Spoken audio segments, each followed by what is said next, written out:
Hi there, I'm Chris, author and designer of today's prototype demonstration and the mastermind behind Crunchy Games. The prototype I'll be showing you today is for a high fantasy epic deck building game for 2 to 6 players called Crayne Fractured Empire. In this game, you play as a lord of a kingdom who wishes nothing more than to protect your people and to prove you are worthy of your position. Each lord starts with a small, very simple deck, and using the tools available in that deck, the lord purchases newer, better cards for their deck that they can eventually use to smash their opponents. Your opponents in this game are the lords to your left and right.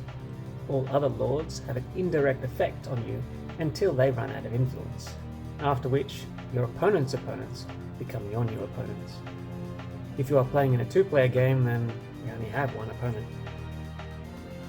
In Crayne Fractured Empire, there are 8 factions that lords can recruit from to aid them in their power struggle.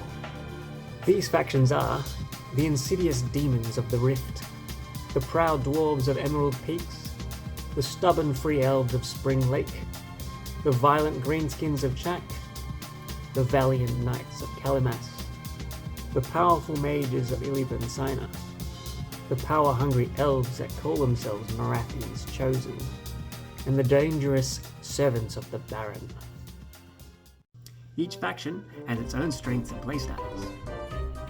Crayne Fractured Empire is played in rounds. The game continues round after round until all but one lord loses all their influence. Each round has 4 phases. Phase 1 is called the Assembly Phase.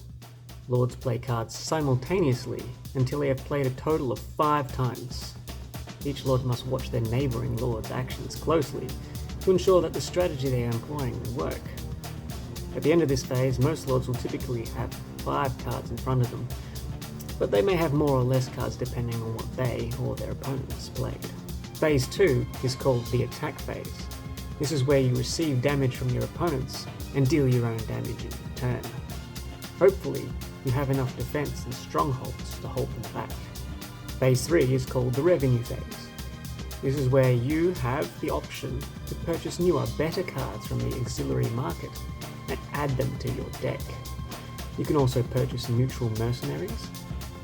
The cost of these new cards is at the top left corner, and when purchased, these cards go into your discard pile where they will eventually be shuffled back into your draw pile. The final phase is called the Cleanup Phase. This is where you resolve any end of round effects and discard your played cards this round.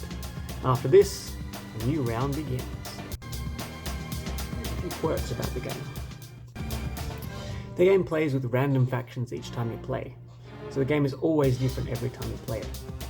Each faction has its own specialty that works well with other cards from the same faction. There are many cards that combo with other cards, and you can also get a discount when purchasing cards if you have the same faction in your discard pile. So it is therefore in your best interest to purchase cards from the same factions that you already have in your deck. Each faction has 12 unique cards that form a total of 19 cards for each faction. There are also 3 different neutral cards. This makes a total of 99 unique illustrations that form a combined 224 cards for the whole set, which is this many cards. There are cards that you can use to sacrifice other cards in your deck, so you can strategically get rid of cards that you don't need anymore. There are plenty of strategies that can be employed. All strategies must be modified on the fly, as you're never sure what your opponents are going to do or the cards that are going to hit the markets. That's the basics. There's so much more to show you, but another time I guess. Thanks for listening to this demonstration.